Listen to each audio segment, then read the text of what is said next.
button.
Go ahead, Bratway.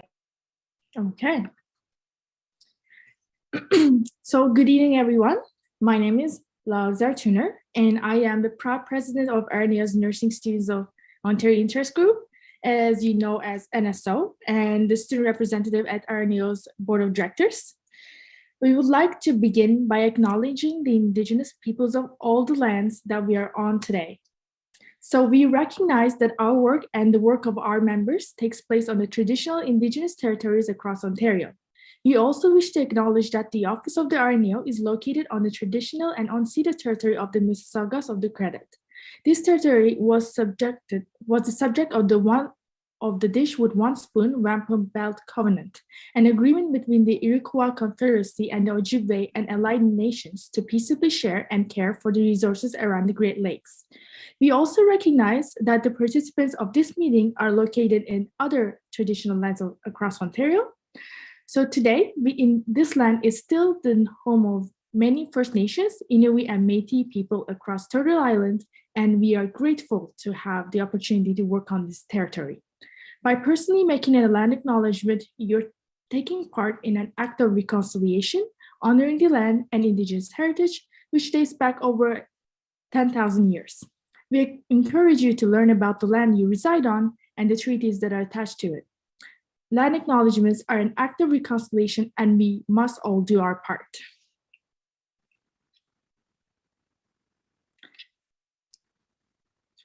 Right. So I want to thank you all for joining us today for this session hosted by NSO titled Nursing in the COVID Era, Transition of a New Generation of Nurses. And I would also like to thank our sponsors for this event, the Magnus Group. I would like to recognize the many students, educators, and mentors who have joined us this afternoon. We thank you for inspiring students to learn about our profession and about our amazing professional association, RNAO. And I would like to recognize RNAO President Claudette Holloway, immediate past President Morgan Hopford, and our CEO, Dr. Doris Grispin, RNAO board members, and past presidents who are in attendance, as well as representatives from other nursing organizations. As you all know, the theme for this year's AGM is COVID-19 pandemic, nursing through crisis. In the toughest of times, we have come together, persevered, and continue to provide the best possible care for our patients. This session will focus on how nursing students and the new graduates experience the pandemic and how they plan to transition out of the pandemic through leadership and resilience. Current nursing students and new graduates have unique experiences and learning needs, having been away from the class environment and in-person placements for such a long time. We will also be presenting the RNAO Recognition Awards for Students of Distinction and Leadership Award in Student Mentorship this evening. And I'm pleased to introduce our speakers for today.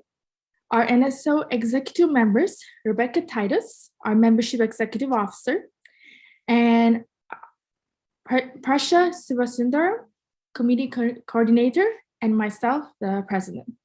Unfortunately, we had planned that Erica, who is our vice president, would be with us today, but unfortunately, due to the circumstances, she was not able to make it. But I acknowledge her, and we all acknowledge her leadership this year within the RNAO team, and we would like to just acknowledge her. So I will just start with Prasha. Prasha graduated from the Daphne School of Nursing at Toronto Metropolitan University in April 2022. She serves as a community coordinator in the 2021-2022 Nursing Students of Ontario executive team and closely work with the team to plan workshops for students. Prasha is passionate about supporting nursing students in connecting with resources to succeed in their nursing pathway. And then I'll continue with Rebecca Titus, our membership executive, who's entering her final year at York University. Prior to this program, she also completed a Bachelor of Science in Kinesiology and a certificate in athletic therapy, also at York University. Rebecca was influenced to pursue nursing after her experience volunteering at Holland Bloorview and the impact she was able to make on the lives of the clients in just a short time. At York University, she will be the incoming president of the Nursing Student Tutoring Ambassadorship and Mentorship programs, also known as NSTEM in York University, which focuses on offering student-led peer support to new and existing nursing students. This program focuses on enhancing the nursing students' university experience, both personally and academically. In addition, Rebecca is currently an extern at Baycrest Hospital on the palliative care unit.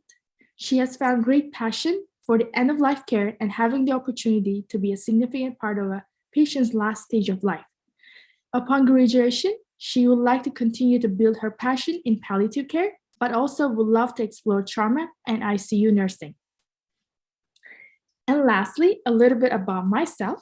I am a new graduate of the BSCM program at York University.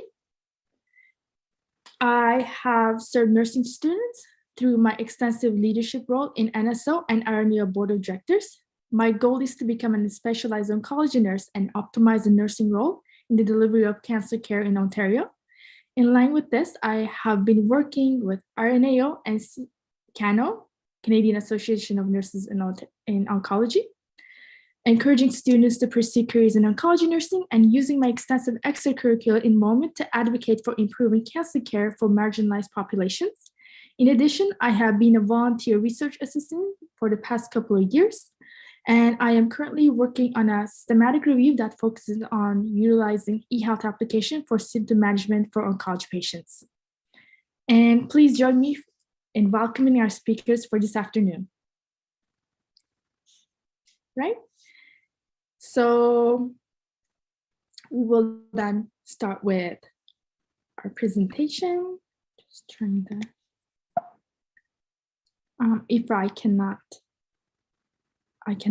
move the slide. Oh, I can move that. Thank you. Right. We've done like an acknowledgement, but we'll put there just in case we needed to. So now we will be talking about what we've heard from nursing students and also what we've experienced throughout the pandemic. We were in such precarious circumstances and unique circumstances that really affected our education and our experience transitioning to workplace. So as you know, many schools continued education through online platforms by March 15, 2020. And those of us who were completing their second year now graduated. Students who are currently entering their third year has gotten bare minimum in-person class time. And the current first and second year students had mostly online education, if not fully, since they started their programs. While much of our foundational knowledge and experience is acquired within the first 2 years of our program, we have not had the chance to establish a link between the theory and the practice by missing in-person placements. So many of the students made the initiative to introduce themselves to the hospital environment as clinical or nursing externs, as many of you may have heard. However, this position did not offer experience towards nursing-specific clinical skill sets. However, thinking on the bright side, this position offers students the ability to establish themselves in an institution, showcase their skills, and gain insight over different nursing specialty areas. And new grads, thinking about this transition, new grads now graduating had completed 3 semesters of practicum before jumping into consolidation placement at the very end of their nursing school journey. While the experience continued to arise fear in many students, many are aware of their strengths and weaknesses and use their leadership skills and critical thinking abilities to safely practice once they return back to the clinical environment. And for those who are entering their final semester and is going to their clinical placement soon, or those who have already started, the reality is that no one is expecting you to give you 100% in the beginning. Everyone is very well aware of the gap of in-person practice. So please treat your experience as a one-time opportunity, as if you're paid for service. Utilize your time to the maximum. Show initiative to gain as much as experience you possibly can. So the main point being is that don't wait for an opportunity to present itself. Proactively chase or seek opportunities. So it has been an incredibly difficult couple of years for us, physically and mentally exhausting. However, thinking on the bright side always, we will get through this by counting on our knowledge and our assets. We hold an important role in the Canadian healthcare system, even as students. Many think that because they're students, they do not, whatever they do doesn't mean anything, but that's absolutely wrong. So the externship positions has already existed prior to pandemic when you think about it. But more seats were opened during the pandemic to allow more students to support the hospitals and long-term care facilities.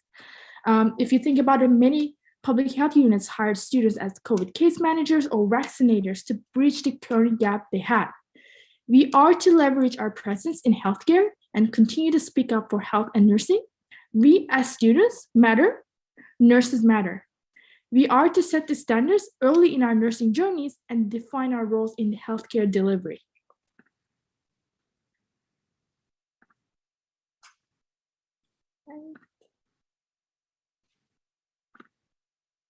Okay, sorry.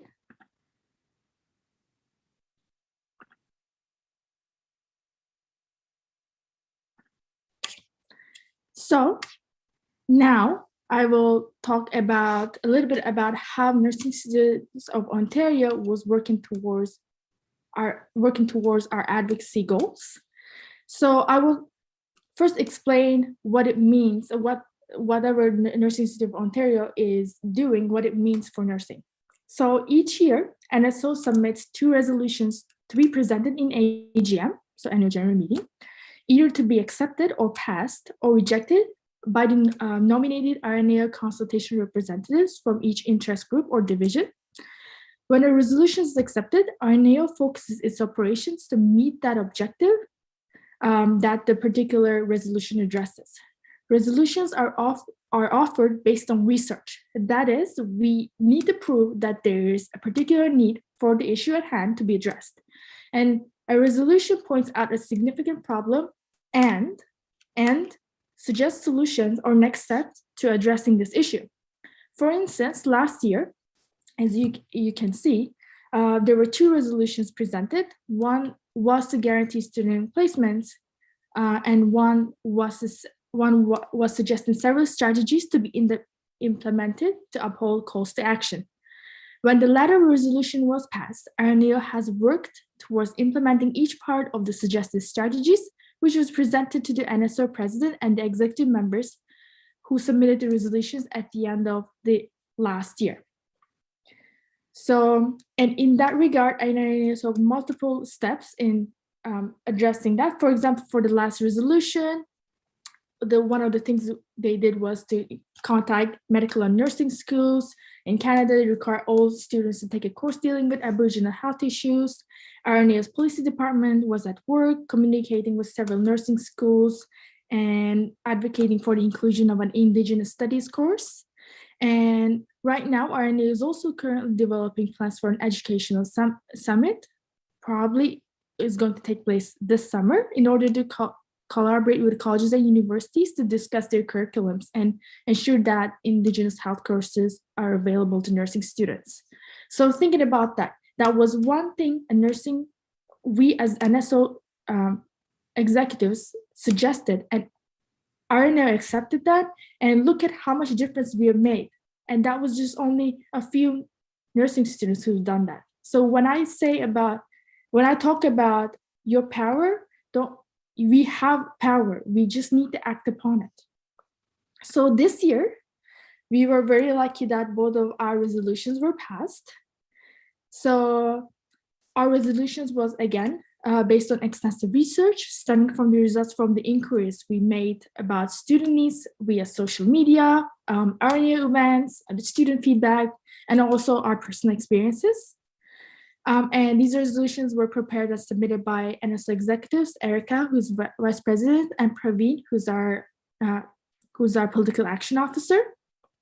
So one of our resolutions focused on strategies that enhance clinical practice of nursing students by improving the quality of nursing preceptorship. We've identified a significant gap in nursing students' learning regarding practice experience attributed to inadequate clinical learning opportunities. So we asked our NEO to advocate for increased funding and awareness of preceptor education programs for nurses so that they can enhance the learning experience of nursing students. And the other resolution we wanted to focus on was addressing concerns of racism within nursing education and professional practice settings. So we know that RNU has demonstrated a commitment to combating racism through their organization-wide initiatives, but we also identified gaps in resources addressing how to support racialized nurses and nursing students in the educational and professional settings. So we decided that there is a need for increased resources to support towards combating racism, and we think is an essential in creating a safe and healthy work environment for nursing students and RNs. Therefore, we asked RNAO to support province-wide inquiry that will review the impacts of racism, and we will also we asked them to review the best practice guideline for preventing violence, harassment, and bullying against healthcare workers, and we wanted them to include resources for preventing or resolving cases of racist bullying between colleagues or between staff and clients. And these resolutions were also passed, so we will be seeing the fruits of these works in next year, hopefully in the AGM.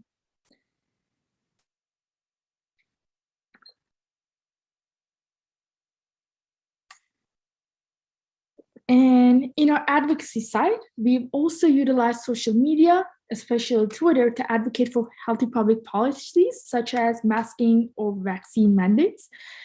And we as NSO continue to endorse health public policies based on research and advocate for marginalized population and the issues, and we talk about the issues of systemic inequalities.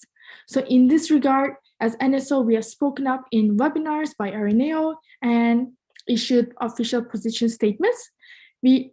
NSO also continues to work with interprofessional members of healthcare community to endorse healthy public policies, and we present a strong student voice in this matter. As you can see, 2 of the NSO members were working last summer.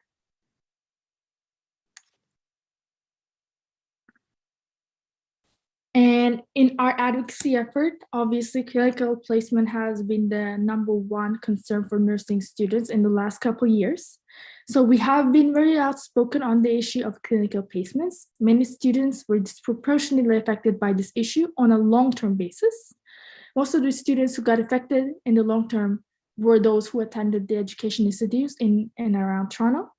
NSO has worked very hard to present this issue to decision makers and faculty members, and time again, defending nursing students to be allowed in placements or placement providing institutes. Not only that, clinical practicums are incredibly essential part of nursing education, but also a very powerful glue for nursing students to apply knowledge, network, and really truly enjoy the nursing profession itself when they get to apply their theory to practice and see your patients. NSO also pointed out that externship positions, although a very beneficial role for students to get their foot at the door, were not sufficient to provide knowledge for students, as the position itself is not focused on clinical nursing skills. And besides, the externship opportunities were never intended to replace practical experience anyways. So this left students with minimal working experience of knowledge application in the absence of in-person clinical practicums. However, as we continued to advocate, and despite the circumstances we had, NSO has also provided solutions for students to see different opportunities. They could be get involved in leadership, get involved in volunteer for research or other healthcare positions. They could be attending webinars, they could use online networking, and we gave resources for that. And we've done that to encourage students to improve their knowledge application, albeit in an unconventional way, in an unconventional circumstances. So it is important that we see opportunities in adversities, as time and time it has been that there are multiple paths to your destination.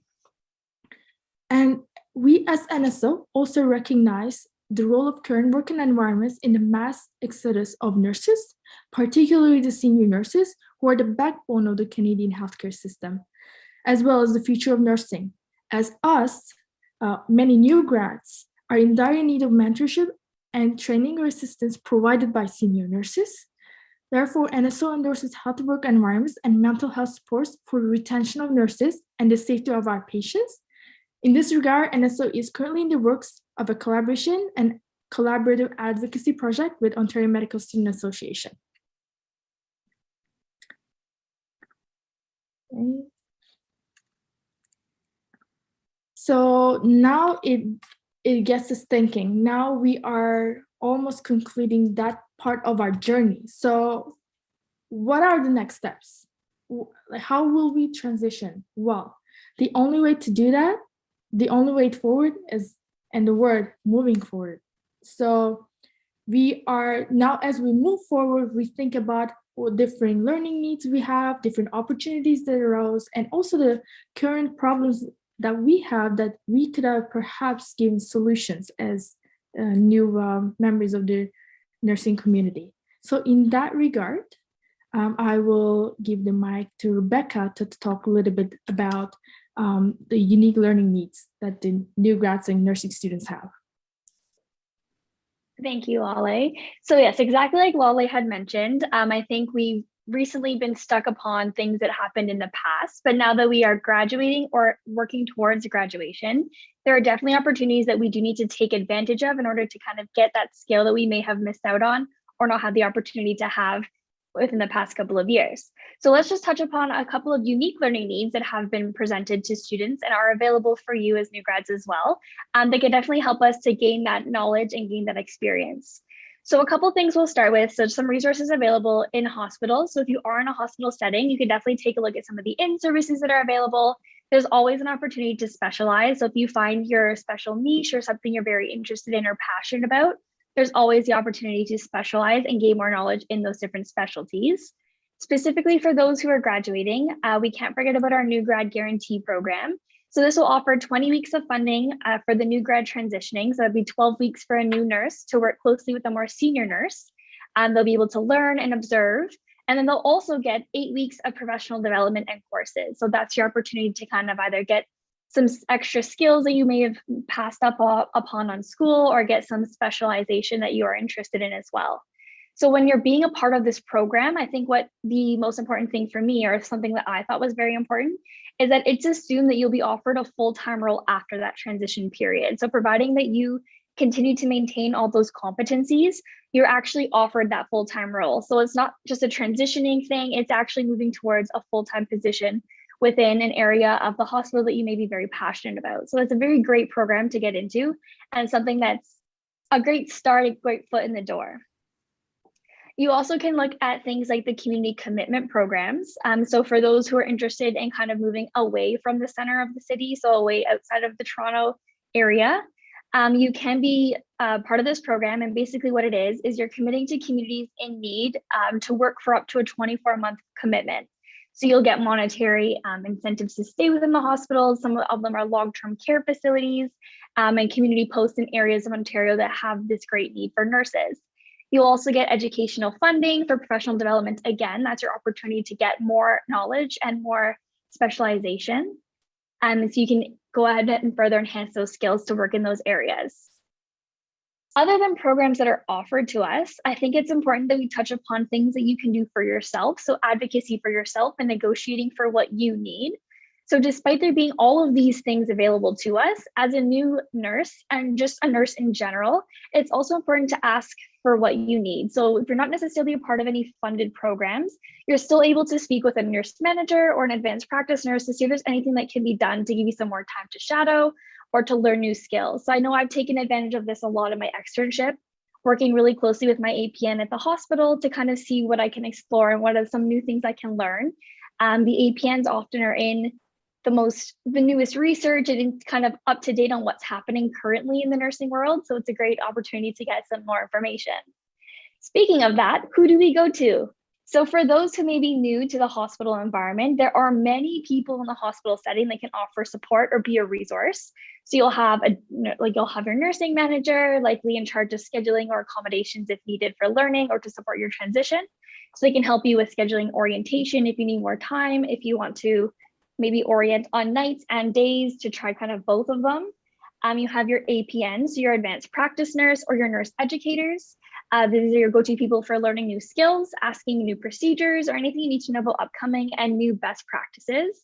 They spend a lot of time researching, like I had mentioned. So definitely check with your agency, but sometimes they'll have whole sections dedicated to education with in-services and courses to learn additional skills. So there's definitely a lot of unique learning opportunities for students and nurses moving forward, which will be great to kind of get us back out there after that pandemic.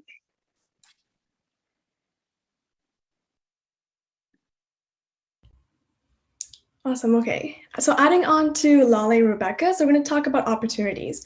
So there are many opportunities and positions that continue to open up to nurses and nursing students to make a change in the midst of the crisis and also to play our role. So first and foremost, of course, we have RNAO, Registered Nurses Association of Ontario. So RNAO is a professional association composed of nurses, nurse practitioners, and nursing students. It consists of various chapters and interest groups. And as nurses or nursing students, you not only can join the different interest groups, such as Indigenous Nurses and Allies Interest Group, Black Nurses Leading Change, you can also take the initiative to develop your own interest group in the area that you're passionate about. RNA also hosts an annual Queen's Park Day event, which I'm sure a lot of you are familiar with. So the event is composed of Ontario political leaders, nurses, nursing students, and nurse practitioners. And it provides a platform and an opportunity for an open discussion on local and provincial health issues. Queen Parks allows for a meaningful changes that we want to discuss about to be addressed to move forward to a better healthcare system that serves all communities. In engaging within RNAO, nurses and nursing students are able to take part in advocacy and shape our future healthcare system. So relating to RNAO, we also have the Nursing Research Interest Group. So the NRIG is one of many ways to take part in the growing world of nursing research. So research in the nursing profession is valuable in building the foundation of evidence-based practice and in delivering the best possible care for our patients. Through NRG, you can also check out their website. You can access a lot of upcoming webinars, educational links, and funding support for nurses and nursing students interested in pursuing research. So through the pandemic, we've all experienced the rapid changes. So we've seen an increased turnover and retirements of senior nurses. So this has created the need for a large number of nurses in specialty areas.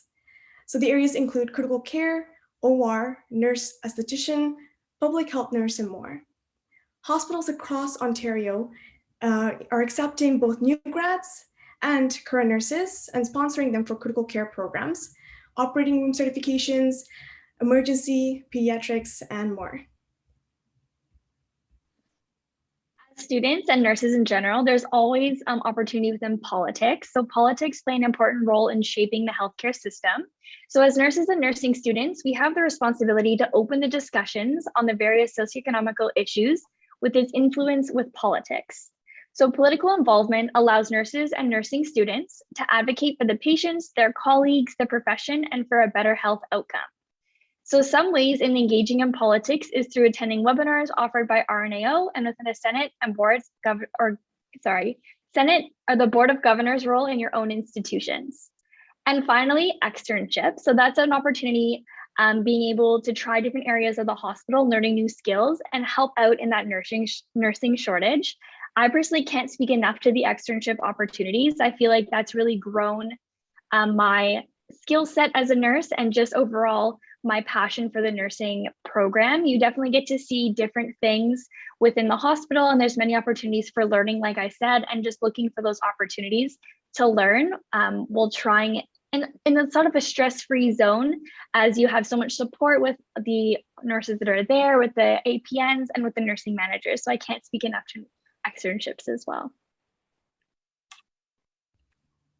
So we're going to talk about the need for retention support within the nursing profession. So retention support is about implementing actions and steps to protect the employees and the nursing profession as a whole, to reduce those turnovers that we're experiencing and to ensure that the high demands of our profession are being met. So one aspect is, of course, the budgeting within the healthcare system. So the pandemic highlighted the already existing lack of financial support for the healthcare system. Budgeting plays a crucial role in the ability of staff, patients, and communities impacted by COVID to be able to successfully push through. So how does this impact the retention of healthcare providers? So with the lack of financial support, healthcare providers are working tirelessly in poor conditions. There are shortages of personal protective and medical equipment, leading to poor infection control and infection prevention in facilities.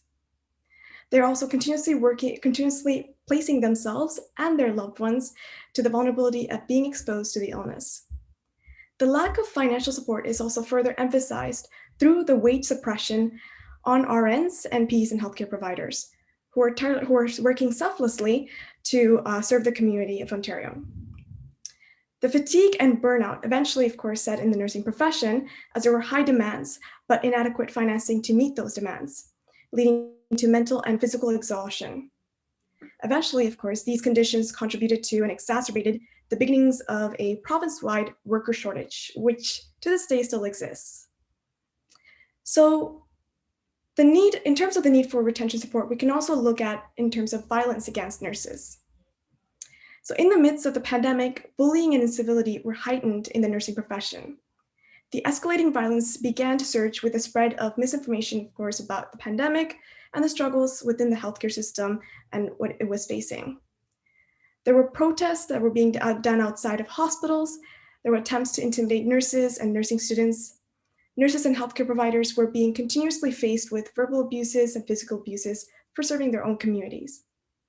And it went as far as to the point where I'm sure a lot of us received emails about this, but nurses and nursing students were told to conceal their identities as healthcare providers when going into their shifts or clinicals to evade the issue.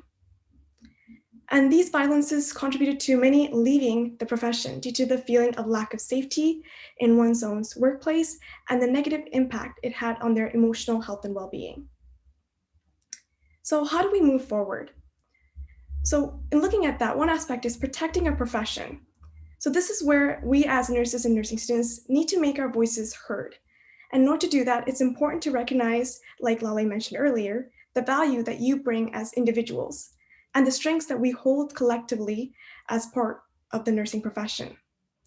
By taking the initiative to speak up, it not only allows us to address the issues, whether it be budgeting or violence against nurses or poor staffing, it also ensures the delivery of safe care that meets patients' needs. It's also important to keep up to date with our skills. In the nursing profession, it's crucial to ensure that our knowledge, skill, and judgment is up to date in order to provide safe and competent care. The pandemic challenged nurses and nursing students in our ability to care for those who are ill, with new skills and continuously changing healthcare guidelines. the COVID-19 situation also further widened the nursing skill gap with the intake of new generations of nurses by hospitals and the sudden departure of experienced nurses. So to successfully adapt to the changing environment and provide quality nursing practice, it's important for us as nurses and nursing students to take that initiative to acquire skills and knowledge, whether that be take part in conferences and workshops provided by our own institution, or read about the RNAO's best practice guidelines. Another factor in terms of moving forward with retention is caring for ourselves and the importance about that. So the pandemic has highlighted the prominent mental health effect on nurses and nursing students. As we practice our profession, it's important to also practice self-compassion with safeguarding our health and well-being to be able to better thrive during these stressful moments. So by practicing self-compassion, it not only allows us to meet our needs, but it also provides guidance and in our ability to make appropriate choices and act appropriately as we serve our community. So a question that I want you guys to reflect on is, what kind of de-stressors did you use either during your nursing practice or maybe at home in your everyday life? So while you reflect on that, so I just want to bring some points up on those. So let's look at some de-stressors that some of you guys already may have used or are currently using. So developing daily routines and making a schedule is found to be very beneficial in creating some sort of normality, especially with the lack of structure with the pandemic. Exercise is also another good way to get outdoors. Doing yoga, meditation, or listening to music can help with de-stressing. And also conversing with your family, your friends, and your professors through online platforms to reduce that feeling of isolation. And these are just a few ways to cope through the stressors of the pandemic. And I'm sure everyone has their own unique coping method. Okay, so we'll move on to Lale. Okay. So now we will talk about student leadership as a gateway to nursing. So I cannot stress how important this is for students to take initiatives towards leadership. So you are born leaders. If you're leader now, you're not going to be leader when you get your first job as an RN or before you start. You're a leader now. So take your leadership and put that into works. It's never too early to become a leader. Remember, you were born a leader. You will just become a nurse after you graduate. Right? So it's very important to utilize student leadership as to get some taste of nursing before you even start your professional practice. In that case, as a big thing with RNAO and through the past couple of years, it also has become very important is our advocacy and our media presence. So we as nursing students have a lot to say, either from our personal or professional experiences, or from our heart, our passion, or from our genuine intentions to do good for other people and nursing profession. However, no matter what we have to say, it is equally important that we assume the right tone, the right way.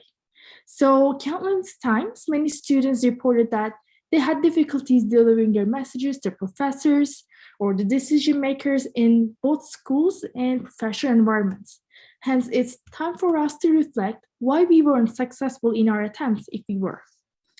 So you have attempted to advocate for yourselves during the pandemic. I heard this was a very common theme I heard from many other schools as I attended different nurse student conferences. Whether you were trying to advocate for there was an unreasonable and unrealistic school assignment tests or test dates, or whether you needed extra help from your professor, whether you have had enough with your crazy schedule and now you desperately need some time off.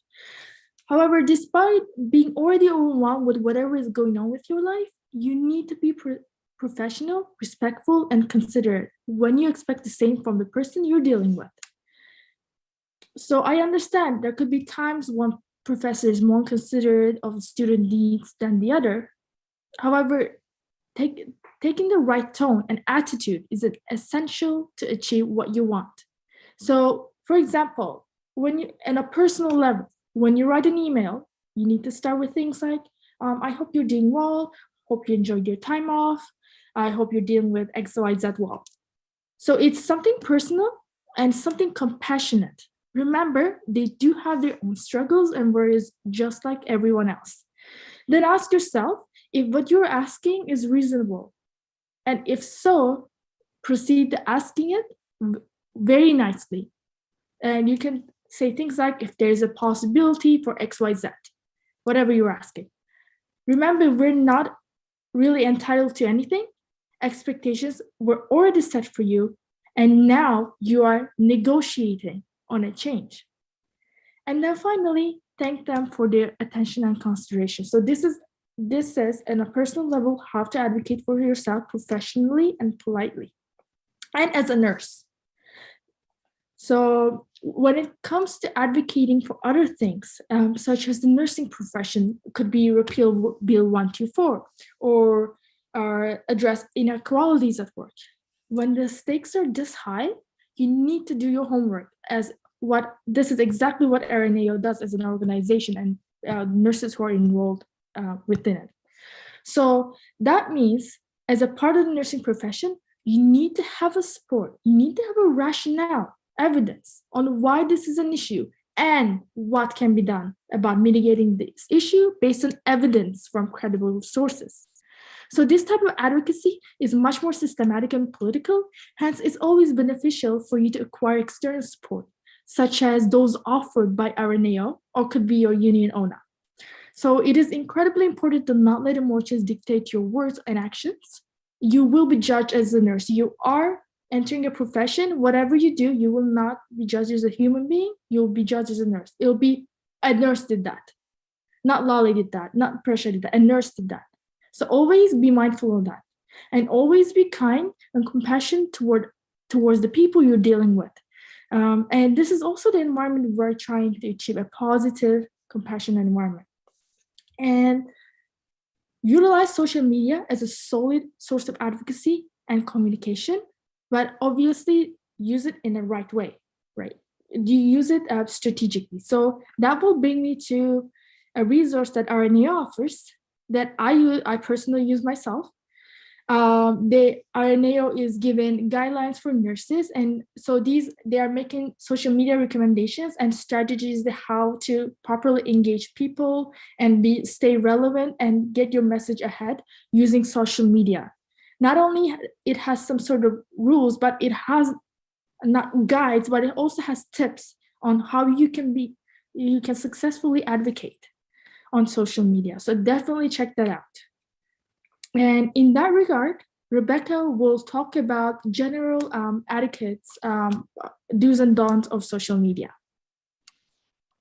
Perfect. So we'll start with our do's. So we do want to promote the nursing profession. Obviously, we're all chose this profession for a reason. We want to talk about it. We want to be excited. We want to be passionate.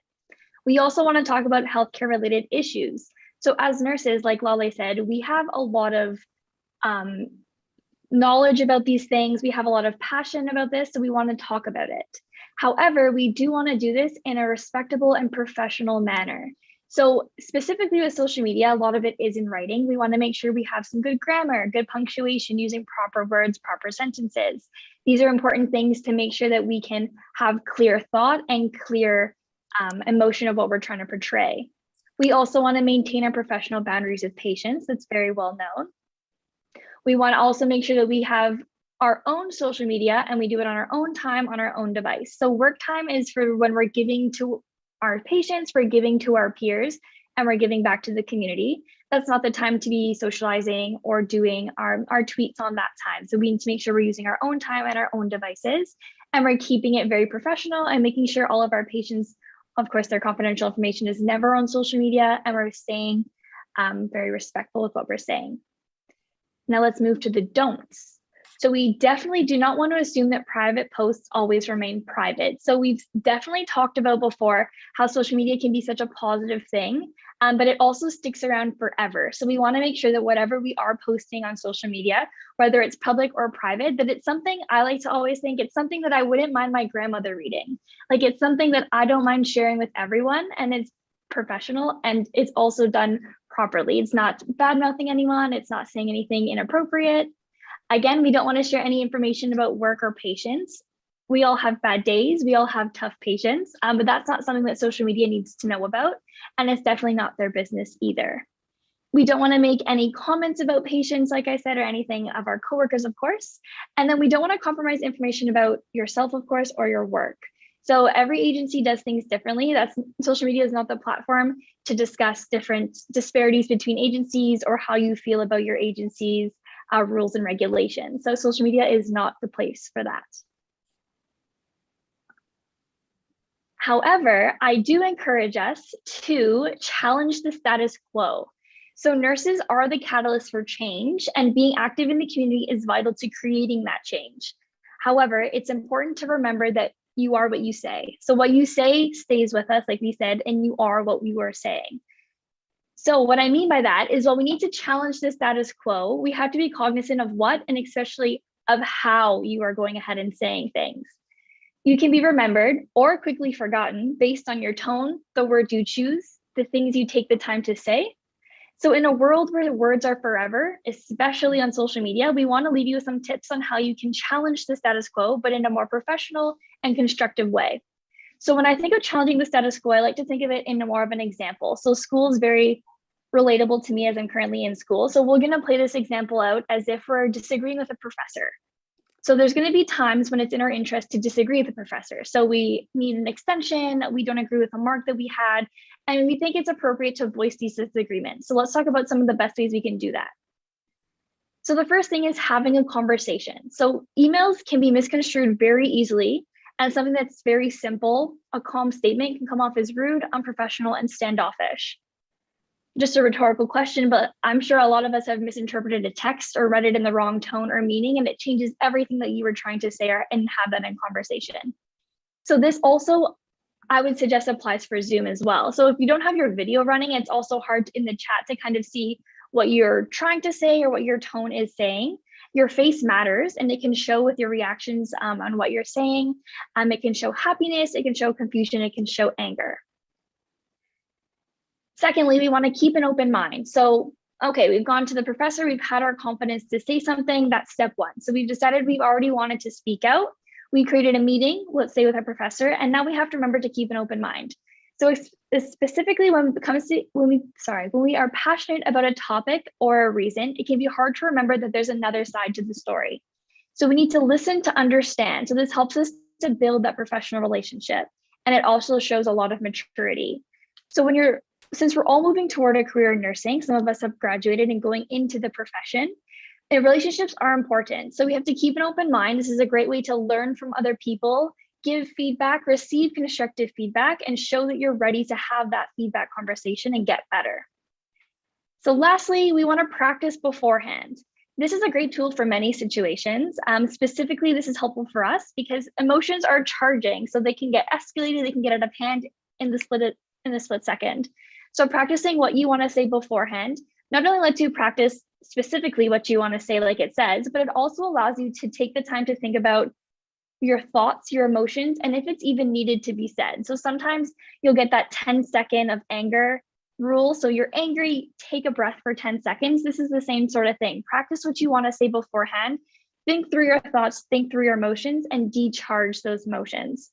After some time of practice, it may become evident that what you're upset about is something that's only within your control and not anyone else's, in which case is a great opportunity to reflect and figure out how we can move forward together. So finally, I'm moving over to Prasha to talk about resilience. Thank you, Rebecca. Awesome. So we're going to talk about the topic of resiliency. So as we discuss about resiliency, a question that I want you guys to reflect on and think about is, what does resiliency mean to you? And when I say resiliency, what comes to your mind? Is it a synonym? Is it a picture? Or is it an experience? So resiliency is an attribute that nursing students and nurses across the world had to quickly learn and acquire, whether by awareness or not. It contributes to our ability to push through, cope, and adapt to stress. It ensures the maintenance and promotion of well-being throughout the challenges that we face, including mental, emotional, and physical well-being. Through resiliency, it's allowed us to shift our focus from simply surviving this pandemic to thriving in the face of adversity. So I was hoping to put up the first poll question. So the question is, hopefully it works, but the question is, do you feel that you were able to develop resiliency through your experience in the pandemic? So I'll let you guys answer.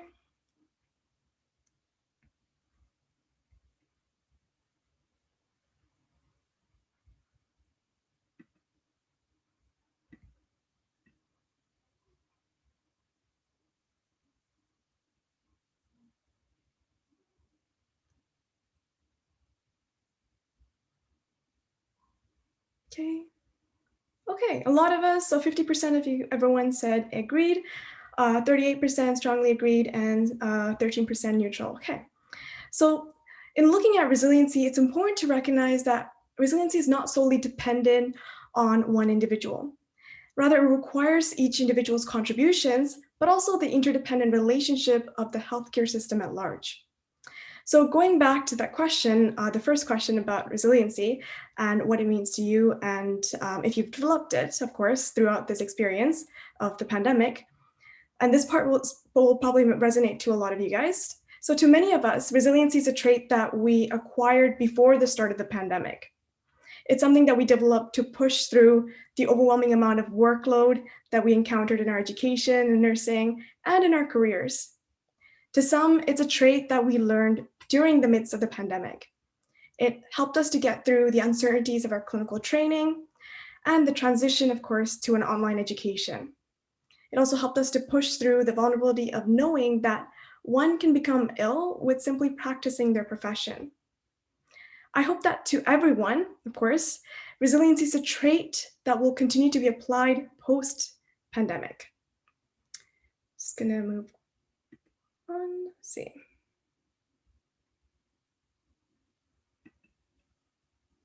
Okay, so let's look at the next steps in regards to resiliency. And as we talk about this, a question that I want you guys to reflect on is, how will you continue to apply resiliency in your daily life and or nursing practice?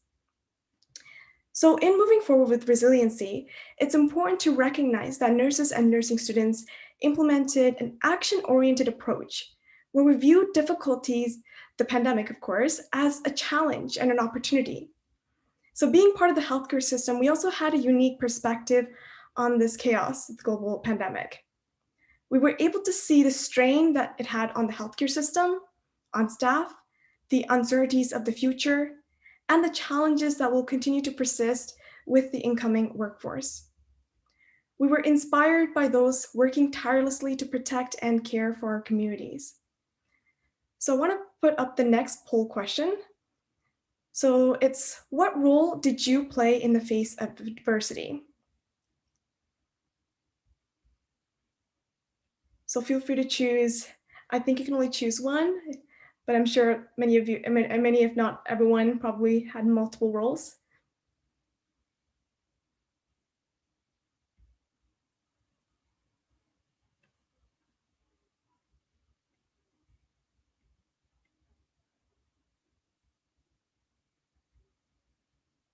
Okay, so we have quite a few others. So other roles are not mentioned here. A lot of us educate our families and communities. A lot of us were immunizers, screeners, newly grad RNs. And there's also, of course, the topic about being part in research, taking part as a research assistant like Lale and I, and more. So you can see from this, of course, this only shows a glimpse of it, but that nurses and nursing students across the world showed a great amount of resiliency and were eager to make a change by doing our part in the midst of the crisis. So as we look into the future, of course, post-adversity, we need to recognize that resiliency is important in serving our communities and fulfilling the demands of our roles in the stressful profession that we hold. So nurses and nursing students will undoubtedly continue to face and find ways to cope through the physical, mental, and emotional stresses of the profession post-adversity. Part of the nursing profession is recognizing the difficult times in working through whether it's patients' illnesses, deaths, sufferings, and tragedies on a daily basis. So as we move forward, the resiliency that we've developed will continue to act as a protective factor for nurses in ensuring employee well-being and reducing burnout. It will also serve as a protective factor for nursing students to not only care for others, but also themselves. Okay, and as we wrap up, of course, our presentation, we wanted to highlight the emerging student leaders during the pandemic. So we wanted to give you a little glimpse of the initiatives taken by nursing students during the pandemic across Ontario and across the world. The slideshow, this one particular, showcases the hard work and dedication by nursing students across Ontario and in the role that we all played. So if you were a nursing student who took on the role as an immunizer, like my friend John in the picture and Emily, our NSO exec, or did an externship role, or you were a screener, or maybe you were a newly graduated RN, or you educated your families and your community, or you did another task during this COVID, we see you, we hear you, and we thank you for your service.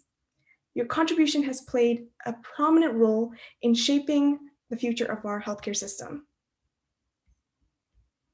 Okay. And we would like to thank you for attending our presentation. I have every confidence in every student that's with here or not here, is that they have the ability to lead the change, to change the future for the better. And I'm really excited to work with you as a new grad in the future. And thank you, RNL, for supporting all the nursing students and letting us speak our voices. We will take a quick break before Doris Griswold and President Claudette Holloway presents RNA Recognition Award. So we will be back at 7:50 for that. Thank you very much.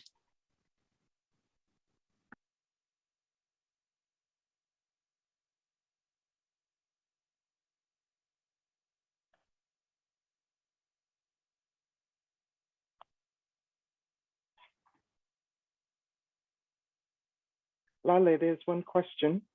Absolutely. Yes, I'll be staying here always. So I see one question. So I'm not sure when you say mentorship programs with work, I don't know what that means. Would you be able to kind of clarify that question for me? Are you referring to new graduate initiatives or something else?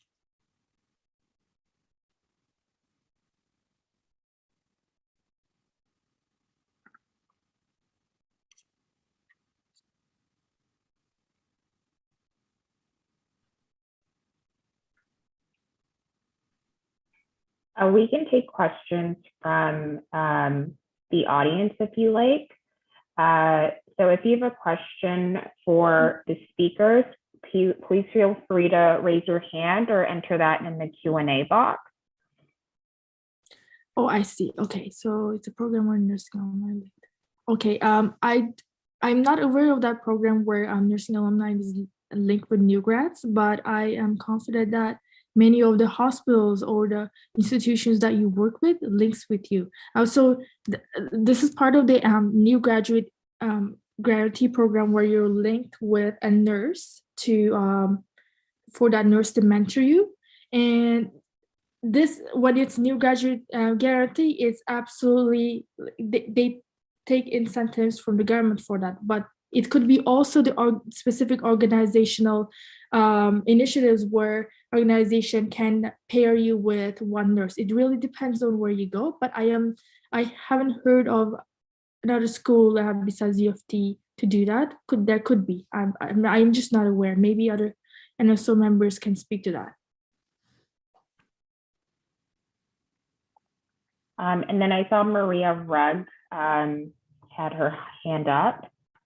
Maria, you can unmute yourself and ask the question. Thank you for your presentation. Our soon-to-be nursing leaders are nursing leaders already. That was I that put that in there. It's an excellent program that I'm a graduate of U of T, and what they did was they asked the alumni or anyone who's in the faculty to be linked up with a upcoming graduating nursing student, just to give them an opportunity to ask questions and review resumes and really just have a great opportunity just to talk, right? Just as you guys are doing today. And I was just curious if any other university or a nursing program was offering it, because I found it, this is my, I think, third year doing it at U of T, and it's been great for me just to, be able to be connected to the nursing students as they're leaving, to just feel like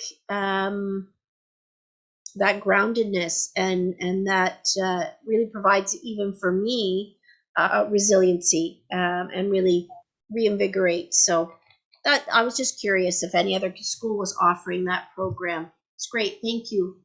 Yeah, thank you for bringing it up. This is actually an excellent idea, and one we can focus on once we graduate, or the people who are upcoming, such as Rebecca, who's an NSO member who's entering their fourth year. That's something they can focus on advocating. I think it's an excellent idea to always have that one person you can always go to and ask questions. As far as I know, one of the institutions I was talking for employment, they did offer something similar to that for such a good amount of time, but not in school-wise. It's excellent. I do want to, sorry, Lolly, I just wanted to add on. Speaking for just being as a student from Toronto Metropolitan University, we do have somewhat of a similar program. It's run through Try Mentoring, where nursing students can be partnered with nurses, RNs, either in their graduate program or just regular RNs working, where they can connect and go back if they have any questions and discuss about the specialty that they're in. So I think it's a similar program, but it's definitely, like Lale mentioned, and thank you, Maria, for bringing it up. It's definitely a great opportunity and something that outgoing nursing students would very much benefit from. So thank you. Doris, did you have a comment? Yes, I do. Thank you. I was hoping that the chair will ask me to share briefly. First of all, congratulations. What a presentation, what a preparation. One thing is the presentation, the other is the amount of work that is obvious to me, and I think to all that listen today, that you put into it. So it doesn't go unnoticed that you are all busy, as we all are, and that you put the time to prepare, likely to practice, and to deliver such a thoughtful, practical, academic, and yet applicable presentation. So that's number one.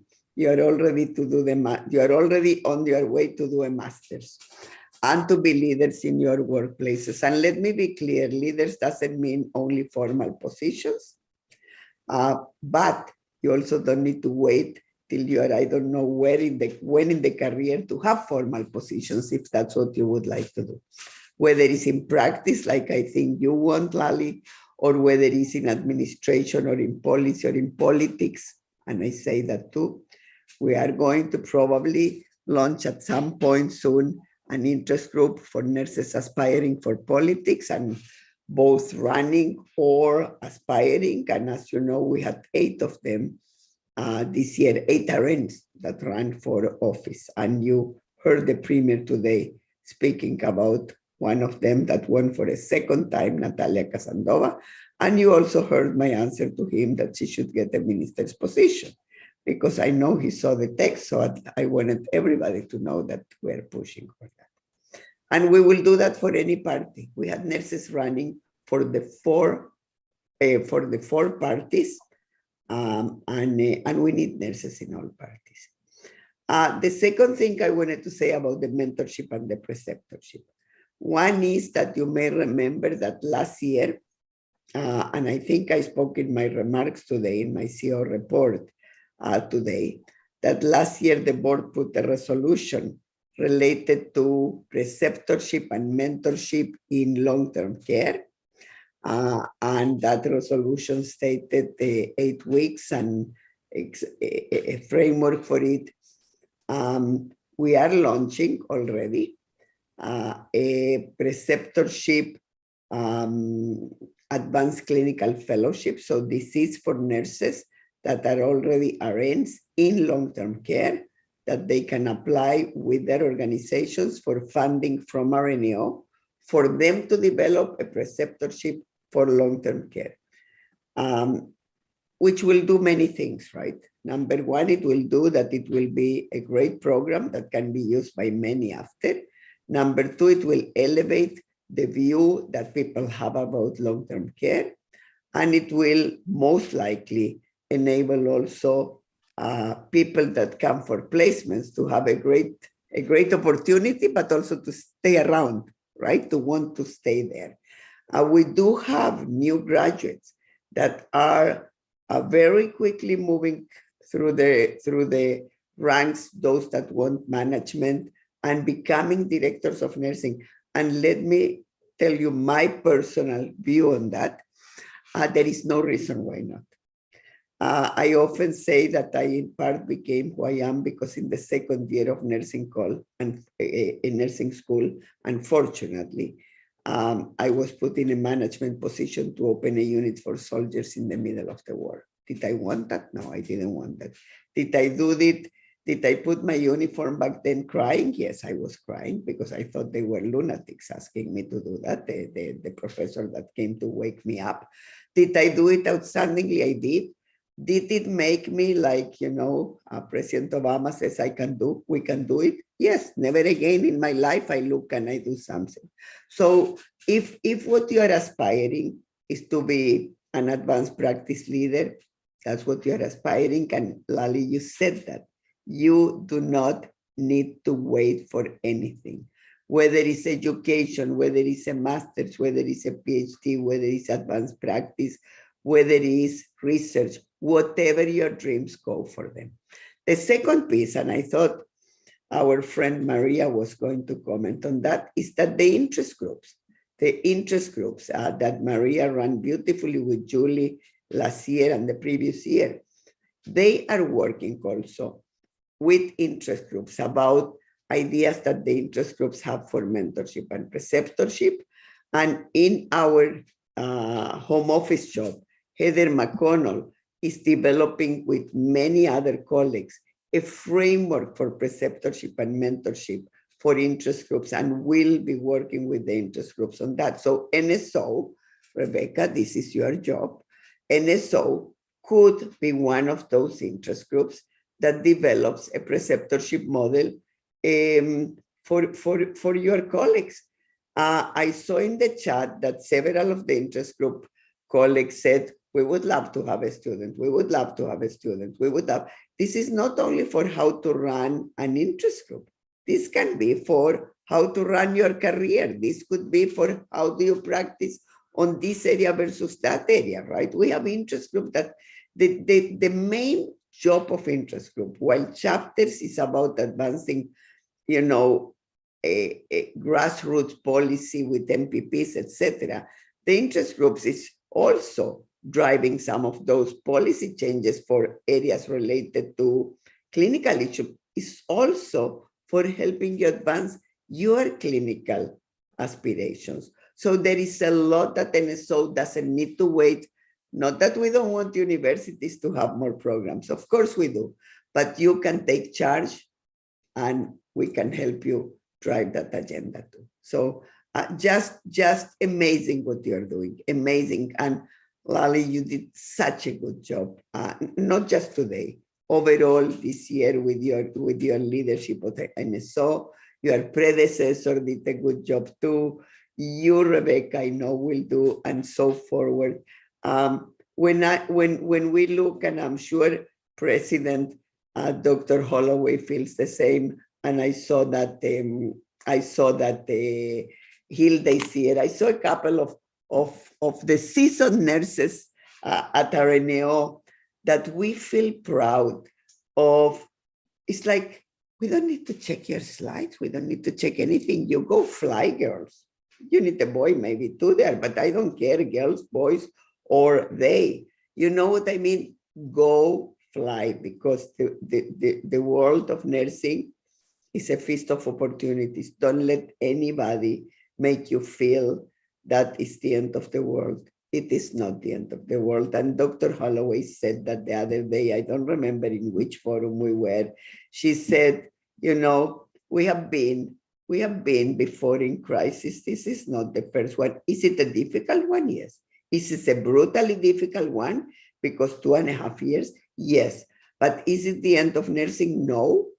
And it's an oyster to be explored, and a feast of opportunities for you, more than ever before, because of the shortage. More than ever before, you will have opportunities. You will be able to pick and choose. And with that, I want just to finish saying one thing. Be picky about the workplace you pick. Don't just take whatever. You know, there is so many opportunities. I know of colleagues, because they have called me, nursing students, 7 offers. 7 offers. You will see tomorrow Carla that will speak, the IN that finally is working because we intervene and help. 5 offers she had. Once they knew that she can work, 5 offers. Be picky and be choosy. And by that, I don't mean choose the best place in the world. You may choose not the best place and shape it. And shape it. You can shape places. Don't go. And this I put in my dissertation that I saw a lot many years ago, decades ago. Don't go into a workplace leaving the driver's seat and moving to the back seat. You know, I saw it so often, and it was an oncology at the time, just so you know, that's where I did the research, that students will come with all the zest and all the energy and wanting to change the world. And slowly, after a few weeks, they became completely complacent to the norms of behaviors of the unit, even if some of them were not good. Don't do that to yourself or to your colleagues. Go and change the world. You can do it.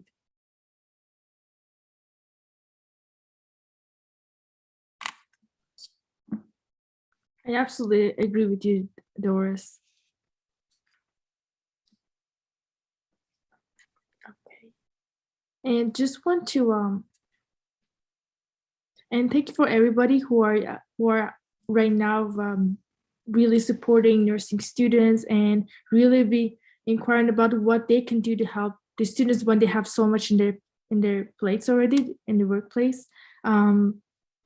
So thank you very much for all your support, and you really encourage us to just reach for higher and higher. And as NSO, we have set up standards that we would like to increase those standards as much as we can, that we will do the best we can, because we are trusted.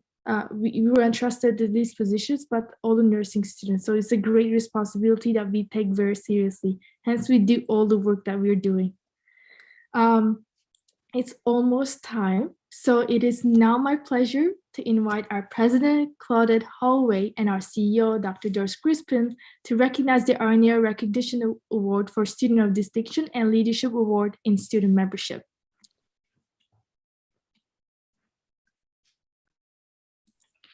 Thank you.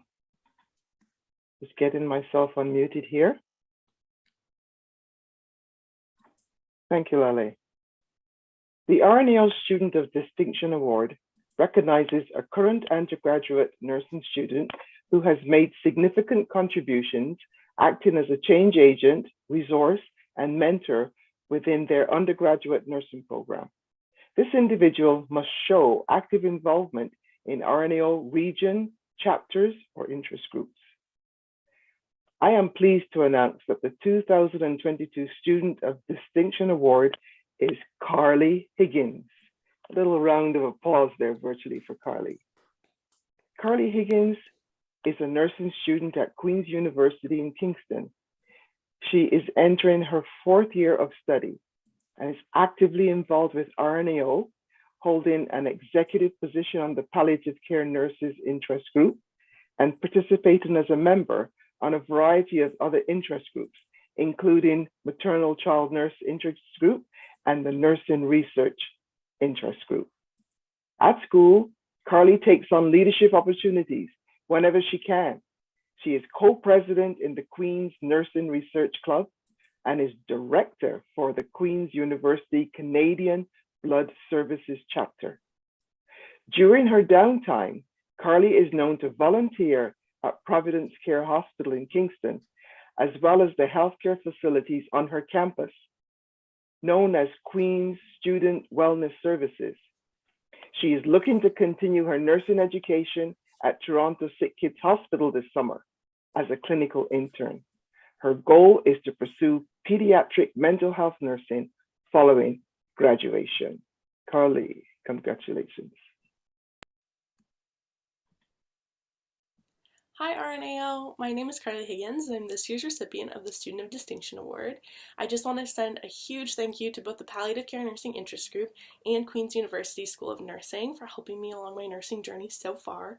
After such unique years with COVID, this is such an incredible honor and I just want to extend how incredibly appreciative I am of this award. Thank you so much. That is so beautiful, and congratulations, Carly.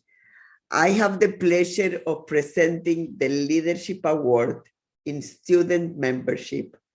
The RNAO Leadership Award in Student Membership is awarded to a registered nurse or nurse practitioner who demonstrate outstanding practice as a nurse educator, mentor, or preceptor in healthcare.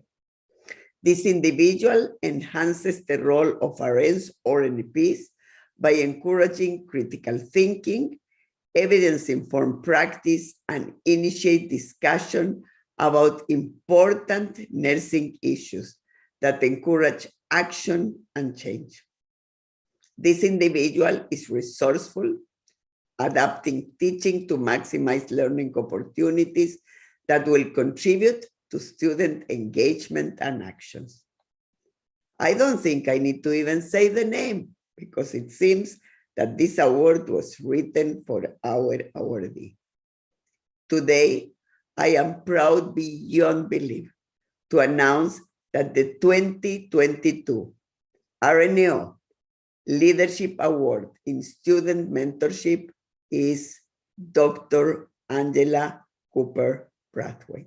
You have heard me refer to Dr. Angela as a stateswoman in nursing.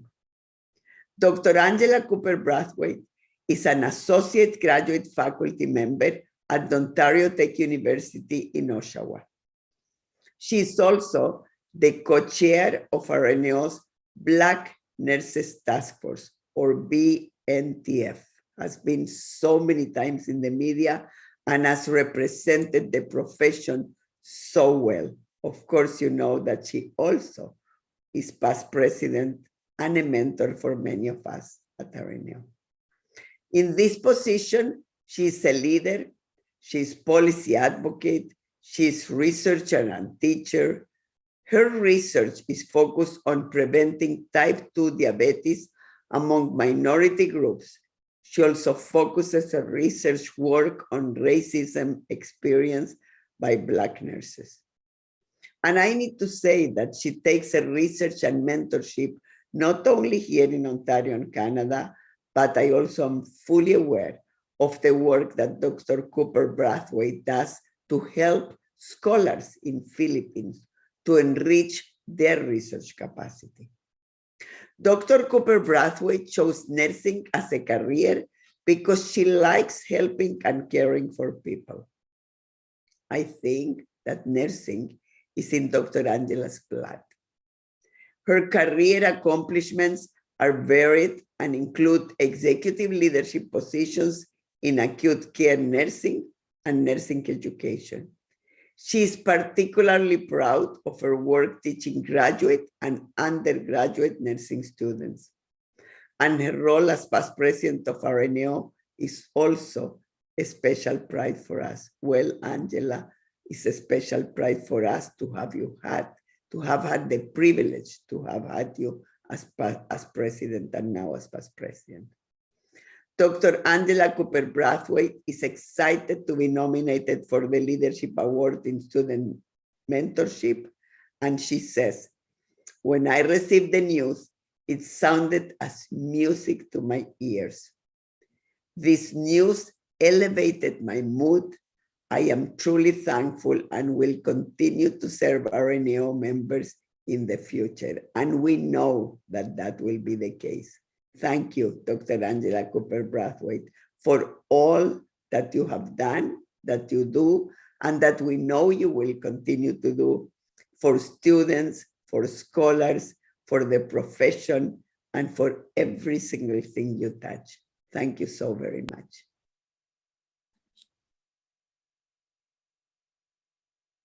Another privilege to receive this Leadership Award in Student Mentorship. I thank my nominator, Lama Dolka, my former students, my colleagues, friends, and families for supporting me over the many years. It's always been my desire to share my knowledge and skills with students and to see them excel in their career. Thank you, RNU, and I thank the Lord for this token of his love.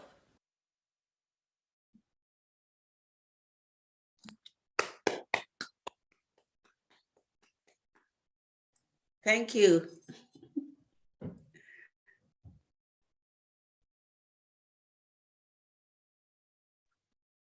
Thank you for your leadership, Dr. Cooper Brathwaite. I remember one of the many meetings that we had together.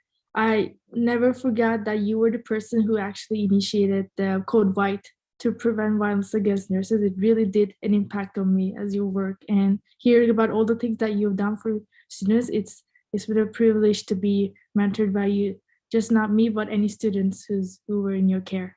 Thank you very much for your service to us and for the nursing profession. And congratulations again to our winners. This honor is so well deserved and we're very proud of you. We are very grateful to the nursing educators and people who go beyond their calling to help nursing students. They do stay with us as students and they do inspire us to give the same, if not more level of care and attention to people who are following our steps into becoming nurse leaders and registered nurses. And once again, thank you for all the questions. I am very surprised how many people right now in this meeting are genuinely interested in helping their students. Many of the interest groups are encouraging students to get involved and offering them resources, and you're doing this on your own time. And that is what makes it very special for us too. We are grateful. And also Prasha and Rebecca for helping us present our topic. They have been a very incredibly dependable and inspiring members of the NSO committee they did wonders in doing our not just presentations but our communications, our events, and lastly, thanks again to you all for attending and to the NSO executives for working with me and RNA's home office staff to organize this great session. Together, we build leadership for today and tomorrow. Thank you, Prasha. Thank you, Rebecca, and thank you, Lali.